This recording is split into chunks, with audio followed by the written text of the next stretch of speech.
Hello and welcome to the Natural View. I'm Maggie Jacqua. I'm the content director of Whole Foods Magazine, and I'm here with my co-host Todd Polly of 24 Stories Marketing. Hi, Todd.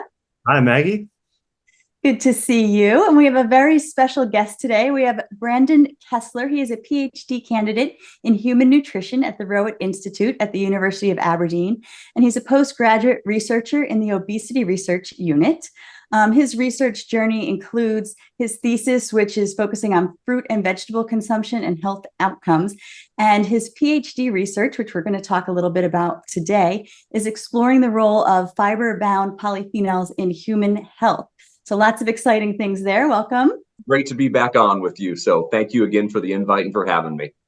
All right. We're always happy to have you here and to learn more about a topic that just is pressing and people are aware of it, but still not really tackling it. And that's this fiber gap. So we're falling short. How bad are we, and what are the consequences of us not getting enough fiber? Yeah, it's a great question, a great place to start. So maybe I'll use U.S. numbers, since this is probably kind of mainly focused on the U.S. audience. But I think I've been researching fiber for many years. But even I was a little surprised by just how maybe drastic the numbers were. And so if we look at the last version of the dietary guidelines for Americans, this is, you're probably familiar, but this is a very kind of the foundational nutrition science document within the United States, publishes every 5 years as a joint publication of the USDA and Health and Human Services. So if we look at that data has that 90% of women in the United States and 97% of men are not consuming enough dietary fiber in their day to even meet the adequate intake level of dietary fiber. So just the numbers are staggering. These are huge numbers. So I think if we look at the United States, it's definitely one of the greatest nutritional deficiencies within the United States. I do some more work globally now as well. And so I think that trend of fiber deficiency really follows globally as well. If we peel the onion back maybe one more layer and go just a little bit deeper on kind of what causes that fiber gap, the dietary guidelines is very clear. We have about a 90% gap in vegetable consumption, about an 80% gap in fruit consumption, and that also includes juice. So those numbers may even be a little bit higher if we're talking about whole fruit. And then and I think grains is one of the most interesting categories.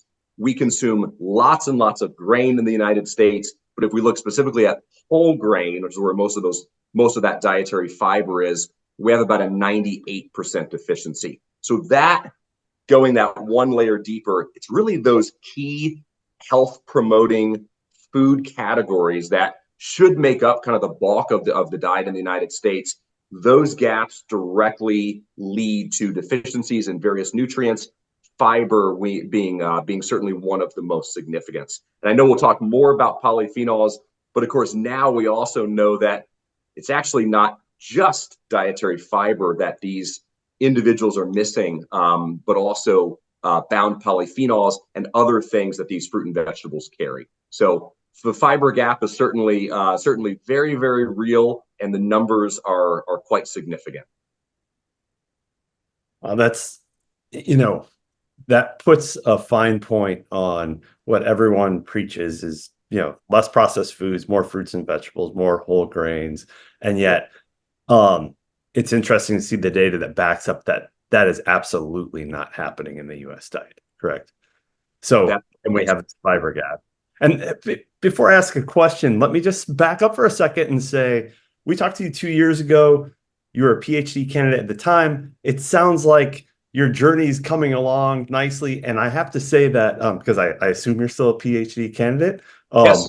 Yeah. And I really love the fact that because you're studying something in our industry that we get to track along and hear, what you're learning and the data behind it. And I just think it's excellent that you're working in that field or in our field, but then also studying and bringing new research to the forefront. So thanks for that. And thanks for being on.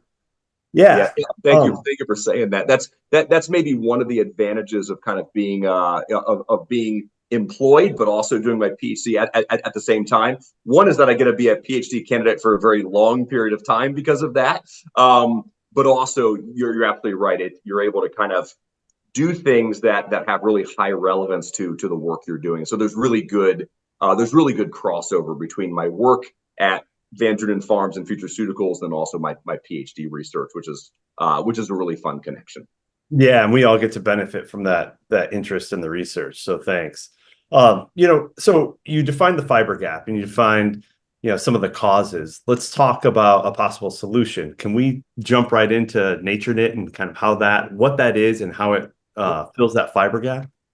Yeah, absolutely. Yeah, so I know I was on, and I was thinking it was last year, but it sounds like it's been 2 years. Oh. It's been 2 years already. So time is moving too quickly. But yeah, so we had created we created a solution at Van Drunen Farms and Futureceuticals. We have a trademarked ingredient now called NatureKnit that's on the market, and I think what we did that maybe is just a little bit unique is that we had done a lot of research on dietary fiber leading up to the commercialization of this product. But one of the things that we felt very passionate about after doing all of that research was that we really wanted to deliver to people the actual food fiber that they were missing directly in the diet. We became very convinced based on the research that we had done that we didn't need to go into a laboratory and create something that didn't exist, but rather people were missing this fiber, and there's lots of this fiber made in nature. So we needed to get and find that fiber that people were missing as part of a whole food diet and deliver that in a more convenient way. And so that's really what NatureKnit is seeking to do in the industry, is one, to be fully from nature. So these are common fruit and vegetable fibers. And kind of the novelty of what we have done is we have a really strong analytical chemistry center. So we've been able to kind of study these individual fruit and vegetable fibers that we use in this blend, and we've built a blend that is based on maximizing diversity in fiber type and then also polyphenol type. And so having this fully natural blend from nature does a few kind of unique things. One is that I think we believe that the food you eat actually really matters, and it really significantly changes your digestive enzymes, your gut bacteria. So when you have food, we believe that your body is able to digest that much more gently than a purified or isolated fiber. So that was one thing we really wanted to bring to the industry, is a fiber that is gentle in its digestion. Fiber, it's probably not new news, but fiber can have a bad reputation for kind of being something that is difficult on your digestive tract. So we believe by designing a food blend, we're able to offset some of that kind of typical digestion challenges from fiber and give people a fiber that is easy to digest but still delivers all of those benefits. Having a fiber from nature also has the benefit, and we'll dig more into polyphenols, but also has the benefit of not just being fiber, but also along with that fiber, bringing those bound phenolics. So we'll get into this more in a few minutes, but we know now that when nature creates fiber, it's not just fiber, but nature also actually kind of chemically bonds antioxidants known as polyphenols to that dietary fiber. That's where the name NatureKnit comes from, because if you look under a microscope at these, it literally looks like the polyphenols have been knitted into that dietary fiber. And so it brings so it's also bringing those polyphenols kind of into the equation. So that was really our focus, was bringing a fully natural solution from nature, just the way that nature makes fiber, a real dietary fiber, and then also designing a unique blend to maximize fiber type, maximize polyphenol type. That has a lot of health benefits that we'll get into in just a few minutes. And then finally, we want to see everyone eat a healthier diet. We want to see people eat whole foods, eat as many plant foods as possible. We also know that people are really, really busy in the United States. So delivering people also something that enables fiber delivery in a convenient way. We also felt very passionate that was a very important thing. We're really going to address the fiber gap. It's got to be a solution that people are going to physically consume. So for those reasons, that's really why we designed NatureKnit. So maybe just kind of quickly answering your question, NatureKnit is a blend of apple fiber, carrot fiber, cranberry fiber, blueberry fiber, and spinach. It is based on whole foods. It also has the unique advantage of being upcycled certified. And that goes back to my comment earlier that we felt very convicted that we didn't want to build something new in a lab, but rather actually rescue the fiber that people were missing as part of a whole food diet. So that's what NatureKnit is, and we think it will play a very distinct role compared to other dietary fibers in the industry by being truly dietary fiber from nature and then having a blend which has a lot of advantages over a single purified fiber. You're hitting on so many of like the consumer demands that people have, which I think makes it a really appealing ingredient. I mean, the upcycled, we know that's getting buzzier. I know there's some data showing that people are starting to recognize what that is more and they like it. And just that whole natural real food angle. So I feel like there's a lot of appeal there, which obviously is great. So I wanted to ask you to get more into the benefits of the fiber-bound polyphenols, some of what you're seeing in the research, some of what you're kind of hypothesizing and where that's going. Can we dig a little deeper into the science of it?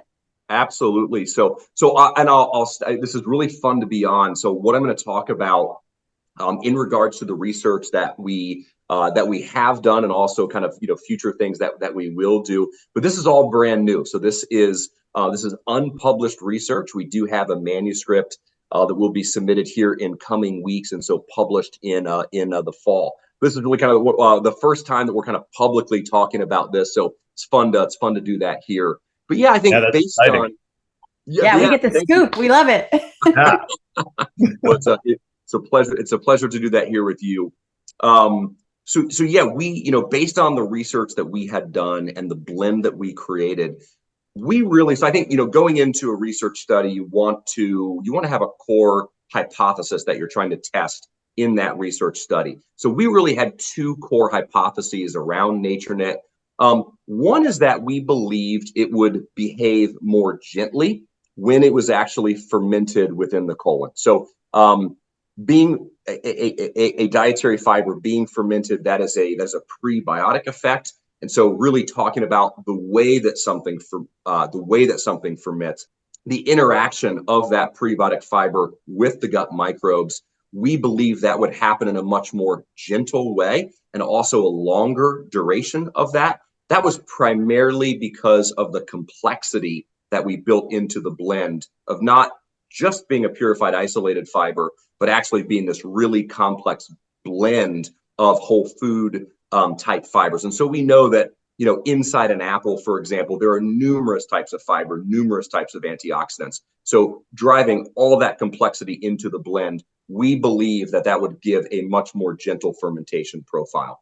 Secondarily, and kind of based on that same thought process, based on the complexity that we built into this blend, we also believe that we'd have a much more significant prebiotic effect when we compared this to isolated purified fibers. That is based on the complexity, and we would measure that in a research study by very specifically looking at what NatureKnit and purified isolated fibers do in terms of their prebiotic effect, and that kind of can be defined as changes in abundance and diversity of the healthy gut microbes that populate our colons, but also in terms of what the gut microbes are able to produce in terms of their metabolites or postbiotics, and those are short-chain fatty acids. So those are really our core hypotheses going into the study. We thought it would ferment in a much more gentle way, something very, very important to consumers. We also thought that we would demonstrate a much more significant prebiotic effect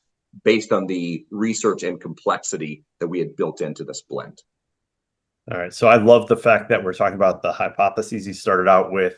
And so let's just keep going down this road. You're kind of taking us through the whole story, right? So talk to me a little bit about study design and what were some of the factors you had to think about as you started to embark on the study? Yeah. Great question. So when we did this study, I think maybe one of the first. There's a couple of milestones kind of along the way of kind of study design. And so one of the first ones is kind of thinking about, would you use a model to do a study, or would you actually jump right into a human clinical? We love human clinicals. We do a lot of human clinical work at Van Drunen Futureceuticals. In this case, we uniquely decided to begin with a model. And one of the reasons for that, I'll pause on that for just a minute, because I think it's kind of an important kind of distinguishing factor of kind of which path you go down. But we chose to start with a model study. And the reason for that is, when you give, for example, fiber to humans, and we may very well go down that road. Hopefully we will in the future of doing a human clinical. But when you give something to humans in a randomized controlled trial, we're really able to see what goes in and kind of what comes out. So you have this black box effect, is kind of what we call it in research, where we can't see all of the middle parts. And when you've built something brand new and you really want to see from a mechanistic perspective everything that happens, one of the benefits of using gut models is that we can actually see in real time all of the things that are happening.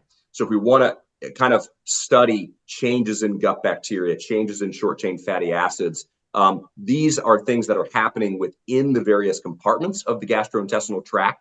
And so using a gut model allows us to actually see all of those things. So really allows us to look mechanistically at all of the changes occurring physiologically in real time. And so because this was our first study on NatureKnit, we wanted all those details. We wanted to see everything that was happening, or everything that was changing. So we made the decision to use a validated SHINE model.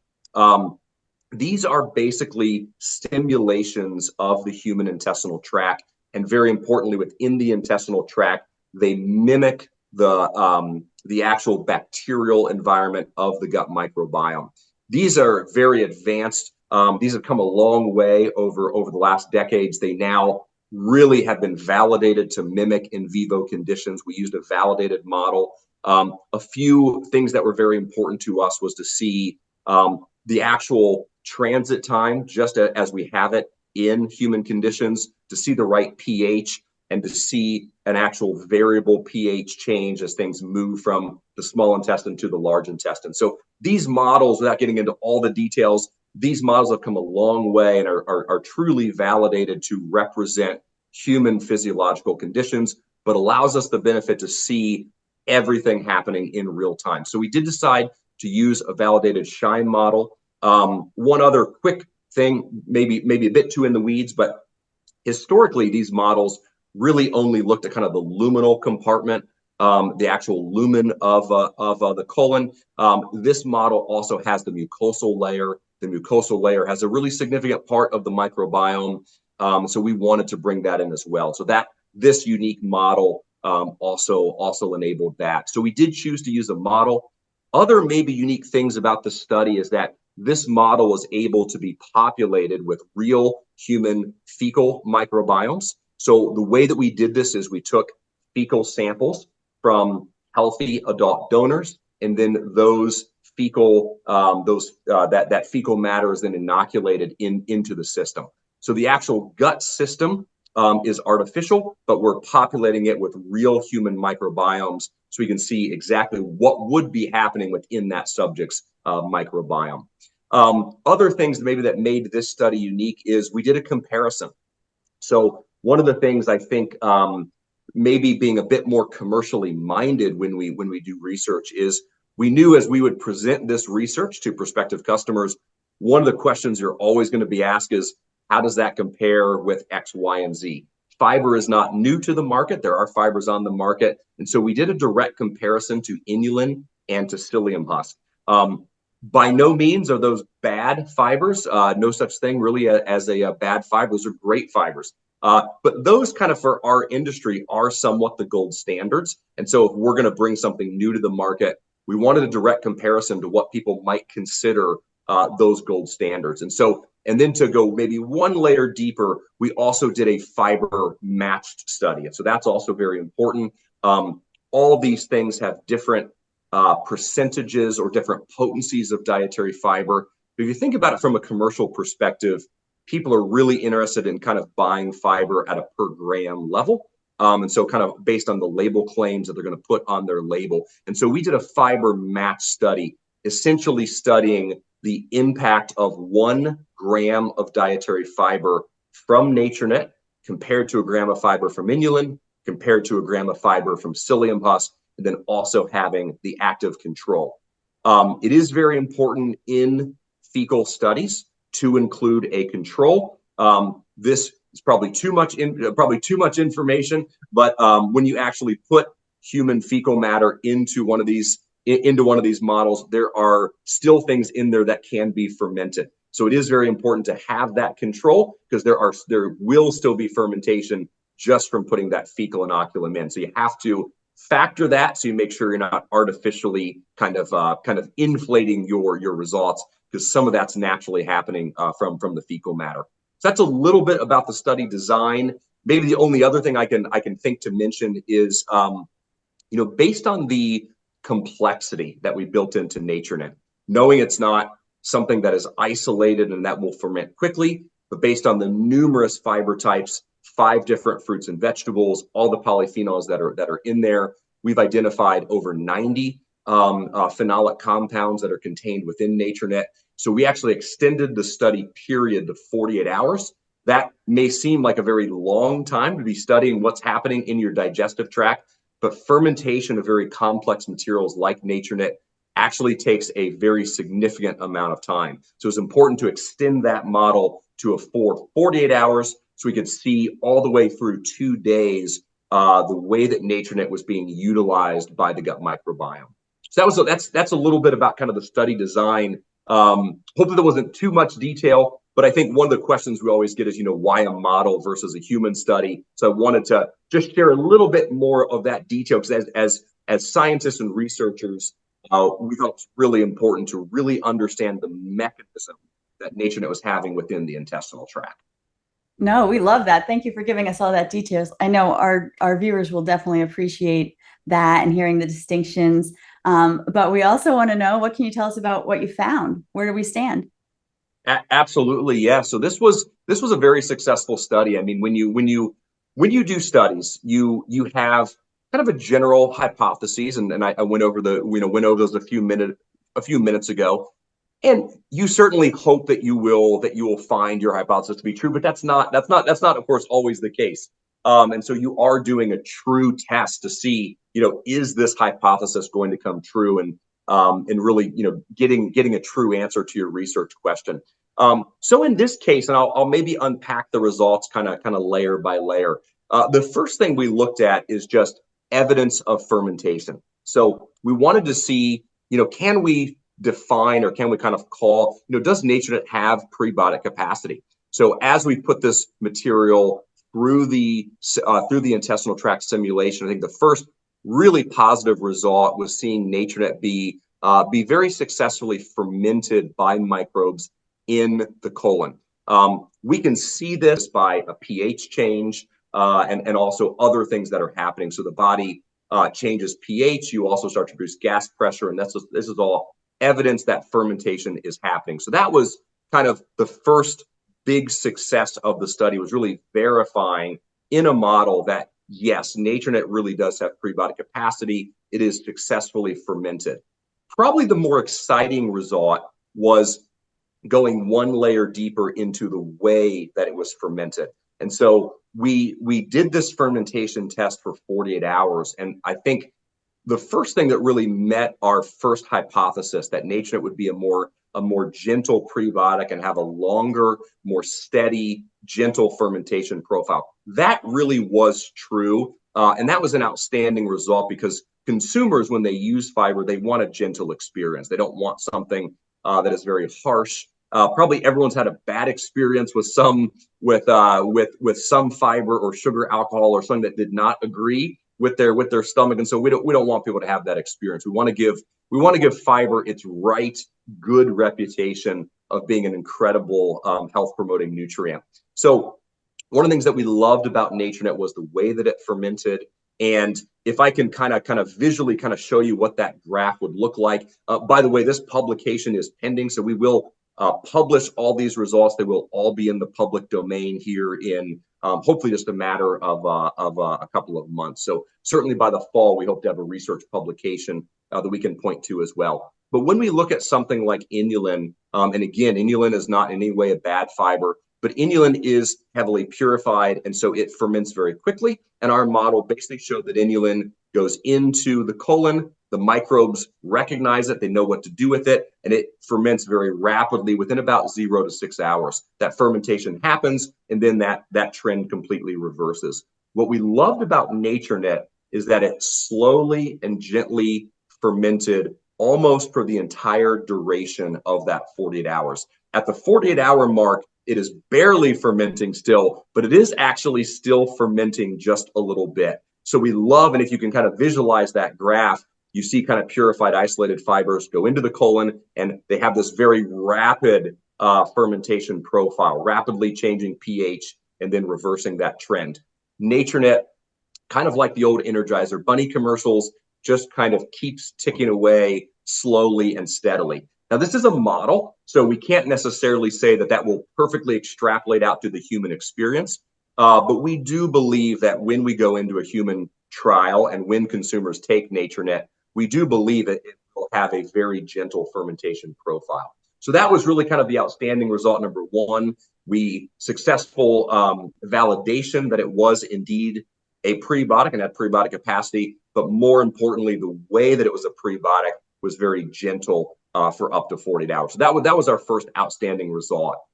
Then maybe looking at kind of the way that it physiologically changed the environment of the actual microbial community that populates the colon. So this kind of peels the onion back one layer. Now we start to define, now that we know it was fermented, we know that it had prebiotic capacity, what does that really mean in terms of changes to the healthy bacteria that populates our colon?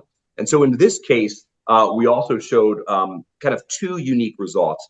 The first is in overall abundance of gut bacteria. So this looks at the healthy change of gut bacteria. So were the microbes that feed on dietary fiber able to actually grow as a result of NatureKnit being consumed? And in this case, we showed statistical significance against the control, but also against inulin and psyllium, which were the purified fibers that we compared to. And so the overall greatest change to abundance of known healthy microbes resulted from the NatureKnit intervention. So that was a really outstanding result, and kind of digging further really into defining that prebiotic effect. Another result that I think we were very excited about, and really kind of met one of our secondary hypotheses, was that we believe that NatureKnit would have a much more significant prebiotic effect. So we talked about abundance, but also we'll talk now kind of about diversity. So talking about which microbes are able to interact. Without going maybe too in the weeds, a big part of the design of NatureKnit was to maximize its complexity. This was based on the fact that we have lots and lots of microbes that populate our colon. We want to interact with all of those microbes. And so isolated and purified fibers tend to be very selective and kind of interact with just a handful of bacterial species. We wanted to maximize that interaction. The other thing that's very important about that is all of our microbiomes are very, very different.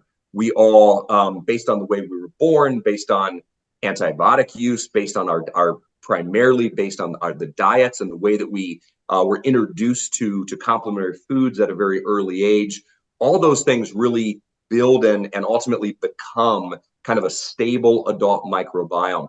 But for that reason, if you got 1,000 people in a room, no one's microbiome would be the same. We're all very, very different. So the microbiome is just incredibly complex. And that's one of the reasons why isolated purified fibers, although they're very effective for some people, you might also have non-responders or kind of mid-level responders. So the actual response can be very varied based on your population of unique gut bacteria. Designing a blend kind of gives you a better statistical chance of having very consistent results across a population that has such a varied microbiome. So that was a really important part of it. So if we look at just the number of species, so the diversity, but by count, by number of species that NatureKnit was capable of interacting with, this was an area where we very easily reached statistical significance compared to the other materials. If we look at inulin, for example, again, bad fiber, but just highly, highly selective. So just interacting with a small handful of gut bacterial species, NatureKnit was actually capable of interacting with several hundred species. And so that was a really outstanding result and really kind of gave us some verification or validation, maybe I should say, of that research we had done to formulate something to kind of have the maximal amount of complexity. So that was an outstanding result. And then I think the final result that we were really excited about is short chain fatty acids. So backing up maybe just a minute, one of the primary outcomes that you're seeking when you consume dietary fiber that is fermentable, so it has a prebiotic capacity, and when the gut microbes are able to ferment that fiber, the primary byproduct of that fermentation, of that successful fermentation, is something known as short chain fatty acids. Some people in our industry will call those postbiotics. So postbiotics or metabolites, but these are directly from the fermentation of fiber. Short chain fatty acids are produced. These are compounds that are pretty well known and very well studied to have benefits both within the gut and then also are actually uniquely to have benefits within the gut. They're also able to interact with the gut barrier and have a very positive impact there, and are also able to reach the circulation and have benefits through the blood in all kinds of target tissues around the body. So a lot of health benefits of short chain fatty acids. So a very, very important measure of a prebiotic fiber. And in the case of NatureKnit, this was maybe the result that I was personally most excited about, was reaching statistical significance against the control inulin and psyllium in the measure of total short chain fatty acid production. That result, I think, was outstanding. And if I'm completely honest and transparent, that was actually a bit of a surprise. Purified isolated fibers are really designed to be successfully fermented. And so inulin did produce a very significant amount of short chain fatty acids, but it really goes back to the fermentation profile, where inulin made a lot of short chain fatty acids very quickly, and NatureKnit, kind of playing that Energizer Bunny game again, it just slowly produced short chain fatty acids for 2 days. So, and the cumulative total of those short chain fatty acids over those 2 days of gentle fermentation produced statistically a much more significant number and quantity of short chain fatty acids. So that was a result that honestly surprised us, has led us, of course, into all kinds of future research that we would love to do regarding NatureKnit and short chain fatty acids, and we'll start looking at that hopefully in humans as well in the near future. But that was a really, really outstanding result. So I think maybe if I just summarize, that was long-winded, but if I just summarize that, I mean, first thing we did was just successfully validated the prebiotic capacity of NatureKnit. Then we really aimed at defining that prebiotic, the prebiotic nature of NatureKnit by very specifically looking at the abundance and diversity of which we met statistical significance. And then finally looking at that postbiotic effect of, did we successfully produce short chain fatty acids? And that, in my mind, was really the most unexpected and probably the most outstanding result from the entire study. One final thing I'll mention, I would take this with a grain of salt. This is a very small study. We will do larger studies hopefully in the future. But one thing I will mention is that when we looked at the individual results from the subjects, one thing we loved about NatureKnit was the consistency across those subjects. We all have different microbiomes. That was a really big part of the rational design. Several years of research went into building NatureKnit. Although it may look simple, there's actually a lot of natural complexity that's built in. So to see that consistent result across donors compared to inulin and psyllium, where you had, kind of extreme responders and non-responder and often kind of a mid-tier responder. Very small study, so that is to be taken with a grain of salt. but we do believe that we will continue to see that consistency as we move into studies with a much larger number.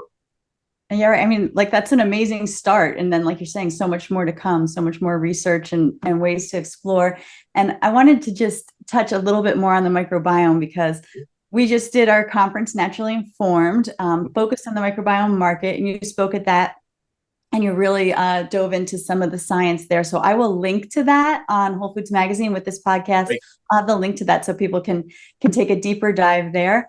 But I did just want to touch on, like, what do you see on the horizon?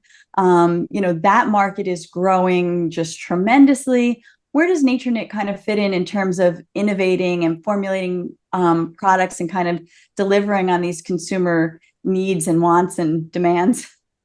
That's a really good question. I think there are probably lots of answers that I would love to give to that. So I'll try to be fairly concise with my answer. But one of the things I think that NatureKnit really fills a unique gap in the market. We know a lot about dietary fiber, but really the strength of dietary fiber research has really been based on epidemiological research. This is research that follows people, that looks at what they eat and really looks at their health outcome. So I think it's very important that when we start thinking about supplementing fiber, that fiber not be entirely different than the food fiber that we should be getting as part of kind of a mainly whole food diet. So I really think that's a really key part, because if we look at just the vast health benefits of dietary fiber, so much of that is built on the real fiber from fruits and vegetables, true dietary fiber from nature that you eat. And so I think NatureKnit is unique in conveniently delivering that real food fiber that people are missing from their diets. The thing that I hope will come from NatureKnit long term, and I will just put a quick disclaimer on this, I would love to do a very longitudinal study on NatureKnit. Financially, that is something that is very difficult for companies to do. These are very, very expensive studies to do. But one of the things that I'm really interested in is, we know epidemiologically that fiber is one of the unique things that can really transform the microbiome and actually shift the microbiome long term. So we know that there are many things that people put out in the industry to modulate the microbiome. But if we're really talking about meaningful microbiome composition changes, that takes a very long period of time. So we can see micro level changes very quickly, but really shifting a microbiome, we only really see that when people, for example, transform their diet. And so maybe they all of a sudden they were eating, one serving of fruit and they start eating 3 servings of fruit a day for a year. That will change your microbiome composition. That really is the hope that NatureKnit, when used on a regular basis, can really help people achieve a much healthier microbiome composition and really push people's microbiome composition towards a much healthier state. There are other things, of course, probiotics and other kinds of isolated bacteria. These have a very successful acute effect, but maybe more questionable on their long-term effect. So we're excited for NatureKnit to be a safe and long-term solution to really helping people achieve what they need to be consuming in terms of dietary fiber, and then gaining access to all of the known health benefits of real dietary fiber consumption from nature. So I think that's really kind of the hope for the unique role that NatureKnit can play within the food and also the nutritional supplement space. Yeah, thanks for the outlook on that. And I think you're just off to such a great start. I love your passion about the topic. I love the fact that you're in this category that, as we saw at the beginning of the heard at the beginning of the podcast, there's so much opportunity here, right, to make up and improve people's fiber intake. And I can't wait to see where you're going with this next. Yeah, and thank you very much for that, Todd. And certainly, I won't go into all the detail, but I'll just say, every time you do a research study, I think you all of a sudden have kind of dreams of doing 10 other ones based on kind of the numerous things that you learn. So we're really proud of what we've achieved with NatureKnit. We're excited for future research that we'll do, but we've also learned a lot, and those learnings will hopefully result in future product developments, and also line extensions. So we really view NatureKnit kind of as an overall portfolio. And so as a quick example, we've commercialized now a certified organic version of it as well. And we're getting ready to do an almost identical study on the organic one. Be a great way to validate many of the results we saw from the conventional study. And then we're going to start looking at other kind of target populations. I mentioned earlier, one of the things that is maybe most influenceable about what becomes the stable adult microbiome is really a child's microbiome. And so we are kind of now thinking and doing some research around a child's microbiome and ways that we can safely and healthfully influence that microbiome and help give that child the best chance of developing a healthy, stable adult microbiome. So this research has stimulated lots of other potential research offshoots, and we're excited to hopefully keep with this for many years. And I've got quite a few years left on my PhD, so hopefully this topic remains highly relevant because we'll talk again. Academic research going into this too. That's awesome. Yeah, well, keep us posted. I mean, so much more coming down the way and so much to share. So keep letting us know, keep updating us, and we'll keep sharing it with our audience. And we're excited to see what comes next. I love that focus on the children's health. I mean, that's a topic that we've really taken a deep dive into in Naturally Informed on those first formative years. So that's such an amazing angle. Love it. Absolutely. Well, thank you so much. It's always a pleasure to be here with both of you. And thanks for letting us come on and share. It's the first time we really shared this publicly with a U.S. consumer. So we're excited to do that here. And yeah, we'll look forward to staying in touch, certainly, and keeping you updated on all the research that we plan to do.